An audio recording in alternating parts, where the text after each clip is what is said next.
Well, everybody, we're back with another video on the channel. This is a video that I'm quite excited to do. It will be a little bit more of a podcast style video, and I will add timestamps to each topic I'm going to discuss in this video. But pretty much, I'm going to go through and bring up and discuss and talk about some of the various discussions you all have been talking about on social media, Twitter, Instagram, from reporters, fans, talking about Team Melli, the Iranian national team, heading into this World Cup. From some hot takes, opinions, a wide variety of stuff that is being discussed, and I'm gonna give you all my thoughts on it. So make sure to buckle up because there's a lot of crazy things that people are talking about that I'm gonna be discussing in this video. And per usual, if you are new to the channel and you're a big fan of Asian football, but more specifically the Iranian national team, this is the channel that you need to be at leading up to the 2026 World Cup. We're on the road to 6,000 subscribers, and with your guys' help, I know we can get there. So make sure to subscribe. Let's get this video to about 100 likes. So smash it up, drop your guys' thoughts in the comments down below of everything we talk about in this video, and let's jump into it. So for the first point of discussion in this video, would the Iranian national team be better off not calling up Mehdi Taremi or Sardar Azmoun for the 2026 World Cup? So I saw a wide variety of people talking about this across social media. Would Iran actually be better off if Taremi or Azmoun didn't get called up for this World Cup? And some of the reasoning behind that is because Taremi, he's kind of been in this weird situation with the national team and at club level where he's still playing relatively well, but you can tell the wheels have slowly started to fall off with him. And I feel like we are so heavily reliant on him just pulling some out of his pockets to save the national team when he's not really that type of player. He kind of used to be during his early days at Porto, but he was younger. He had less wear and tear on his legs. But now you can tell with Olympiacos and with Inter, he kind of needs to be supplied a little bit more. And sadly for the national team, we don't have that many creative players that actually play that can supply him, create chances for him. He still has been able to create his own chances, but it's not as often as we saw during those realms of the 2022 World Cup. And maybe would the national team play a little bit better where they don't have him in the national team fold, be a starter for the national team anymore, because then the rest of the players are going to think, hey, well, we have to step up. We have to play more like a team. We don't have that main guy that we have to feed, that we can be reliant on in this team. We have to be our own reliable player for this team. We saw that a little bit with Brazil back when they won the Copa America, I believe in 2019 when Neymar got hurt. Again, I know that's a little bit of a crazy comparison, but that is something that this topic kind of reminds me of. But for an example that does apply to the Iranian national team is, remember the match against Japan in the Asian Cup? Taremi was suspended for that game. We didn't have him. And I would argue that was one of Iran's best performances under Amir Qalanoui. We saw the rest of the team step up. Jahanbakhsh, Azmoun, Mohibi, various other players play at a higher level that we haven't quite seen from them in a little bit. And maybe that was because you don't have that focal point, that guy you just have to rely upon in Taremi, because he has become the Neymar, the Ronaldo, the Messi of the Iranian national team. I know those guys are like God tier type players, but he is that guy for us. And we have seen it throughout the history of this sport that sometimes when you don't have that main guy, maybe the team plays more as a whole. They play as a group. They play together. Like in the 2006 World Cup, Ali Daei was past it, but he still got called up because Ali Daei is Ali Daei. I'm not saying Taremi is past it whatsoever, but again, the wheels have fallen off a little bit. He is not quite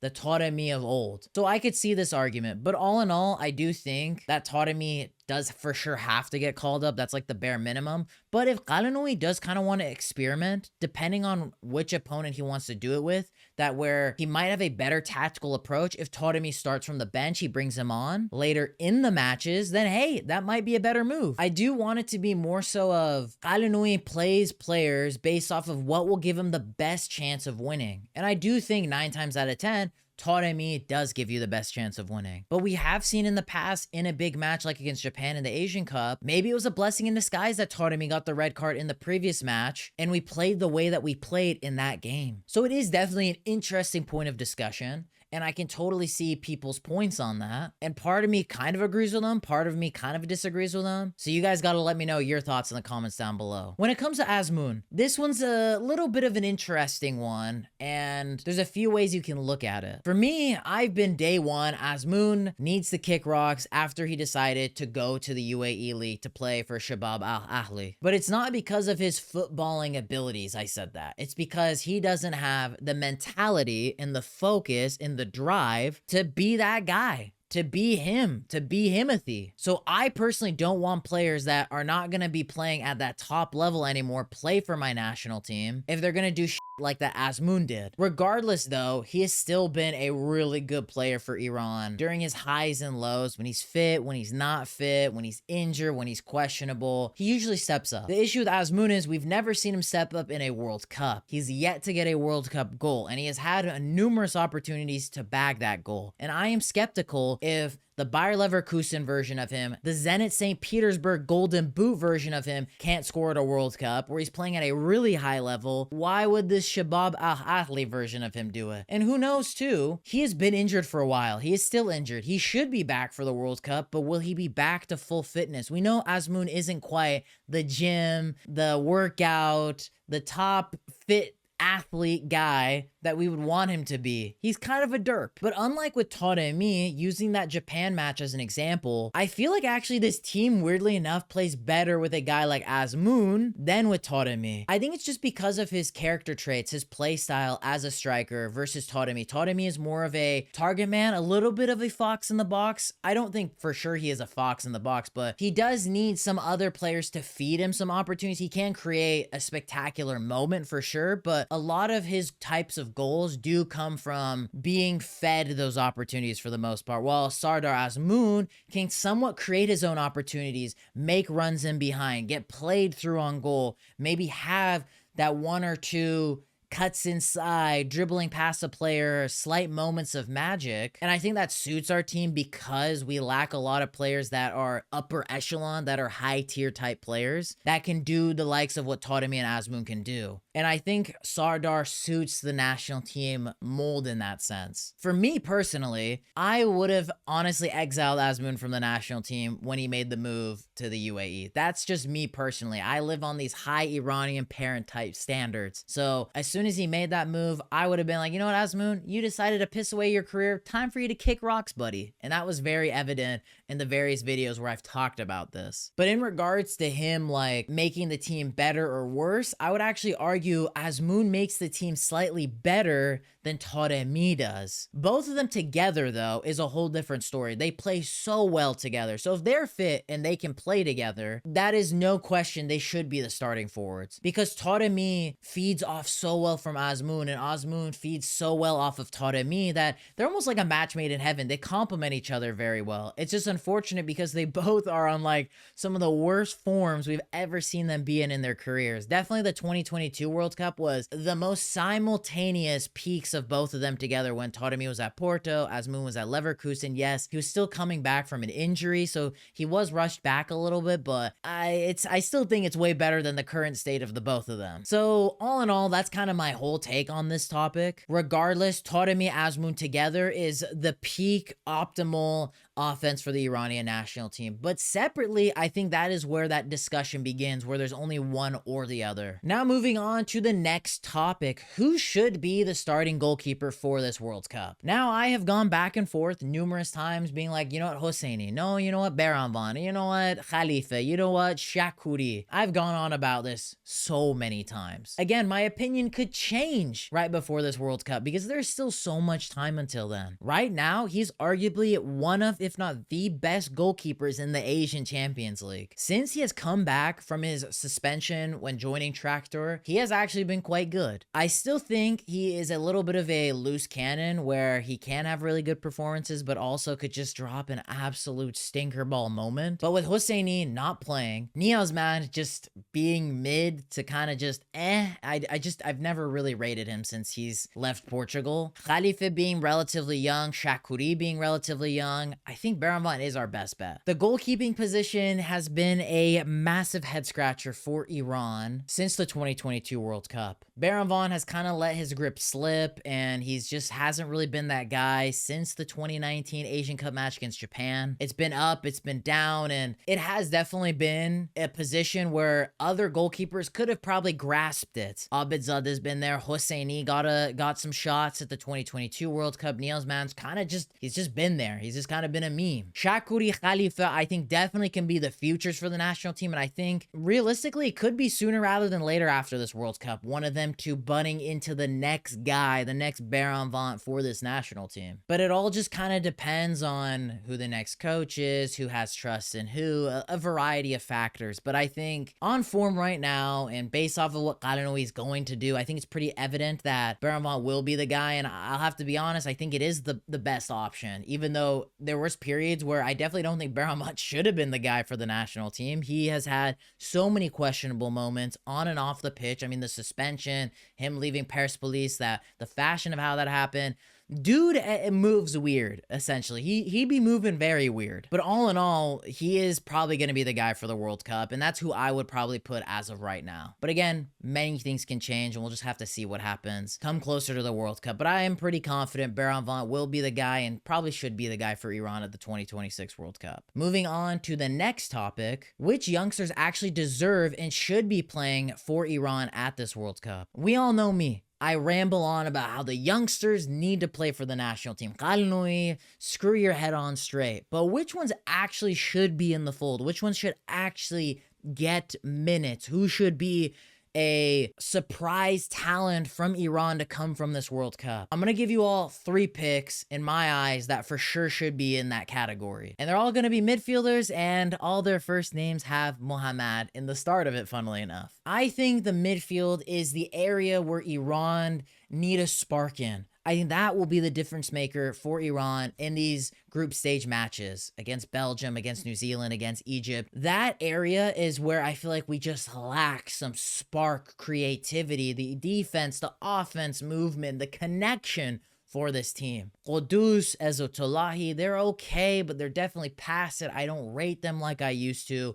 They still should be in the national team fold, but we have 3 really good younger players that I think could do the job. Yes, they might have those young footballer lapses in judgment, but they could also have that X factor moment. They have the speed, they have the energy, they have the possible creativity that Qudus and Ezotullahi might not have anymore because they are kind of unks for this team. First one being Amirmohammad Razzaghinia, Mohammad Hosseininejaad, and Mohammad Ghorbani. All of them being different type of midfielders. Some of them being more defensive while others are more offensive. And I think they all add a different little bit of something that the national team just evidently needs. Razzaghinia being a player that I think could be an interesting and surprise pick from Ghalenoui if he does decide to actually play him, put him into this World Cup squad, because I think he has a lot to offer. He has been killing it this year with Istiqlal, and he is so young and he's so good for his age. I don't know why we don't reward these type of players, these young players that are playing well, and maybe help them,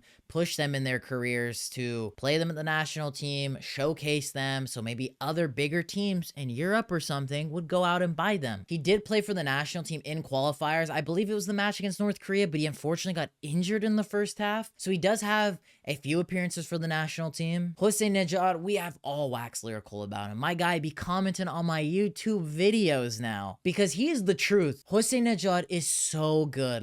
Whenever we watch him play, we're like, this is what we need. This is the dude we've been on our knees for that this national team needs. That creative attacking midfielder, kind of like what Ashkan Dejaga was in his prime when he's playing at Fulham and Wolfsburg. He's a player that the Iranian national team and Iranian football just don't produce or really have ever had. And it's so refreshing to see a guy like him, but he just gets shafted over by Ghalenoui any chance he gets. He is the one that I'm the most bullish about, that if we give him starts, big minutes at this World Cup, could be a huge difference maker for us. And then moving on to Mohammad Ghorbani as the final player in this topic. He is a destroyer. He is a complete center defensive midfielder that I think is good. I think something that I was not very happy about with him was when he came back from Russia to go to the UAE. I definitely think that was a huge step back in his career, but it's not the absolute end of the world. The bar is set extremely low now with our players. I mean, most of them are going back to Iran, so at least he didn't do that. But he is a destroyer. Reminds me a lot of Omid Ibrahimi, just a guy that gets in there for tackles, gets stuck in, that center defensive midfielder that we really don't have because Qudus and Ezzetullahi aren't proper like destroyers in the midfield, CDMs that we need in this team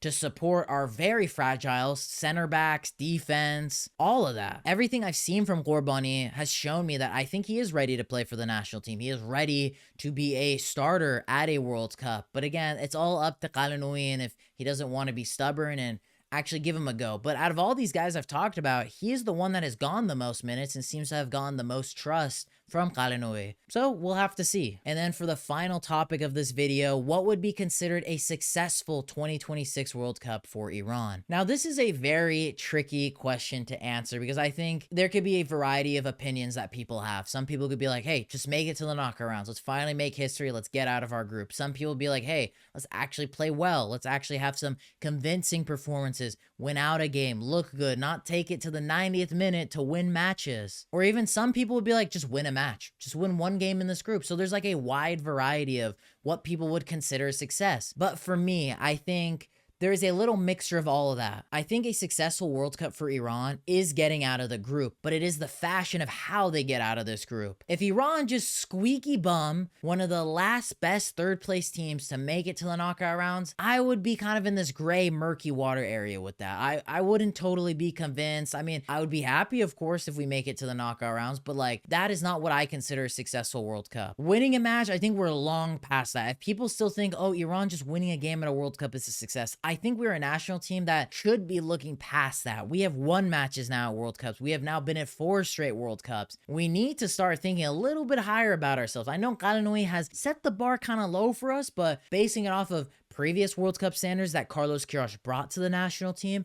I do think we need to be looking past just winning a game at this World Cup. I think for this 2026 World Cup, what would be a success in my eyes? I think it's just having a good display at this World Cup, making it to the knockout rounds, but looking convincing when doing it. We all know Iran has been given a golden goose of a group to make some sort of history in. Doesn't mean our group is a cakewalk, because again, I don't think that is the case. Yes, it is favorable on paper, but Iran still have to go out and perform, which we have seen them under the Qalanoui tenure not really do that on a consistent basis or just not do it at all. So winning against New Zealand in a somewhat convincing fashion, having good performances against Belgium, against Egypt to get out of the group, be it in a solid third place position or in second place. Kind of like what we saw at the 2018 World Cup. Yes, we didn't make it out of the group. Yes, it was heartbreaking, but in my eyes, I'd actually consider that a successful World Cup. We went toe-to-toe with every single opponent in our group, and we were in an incredibly difficult World Cup group, but we showed heart in every single match, and that's what I want to see. And especially now with the best third place teams getting out of groups, we have to get to the knockout round. So showing heart and making it to the knockout rounds,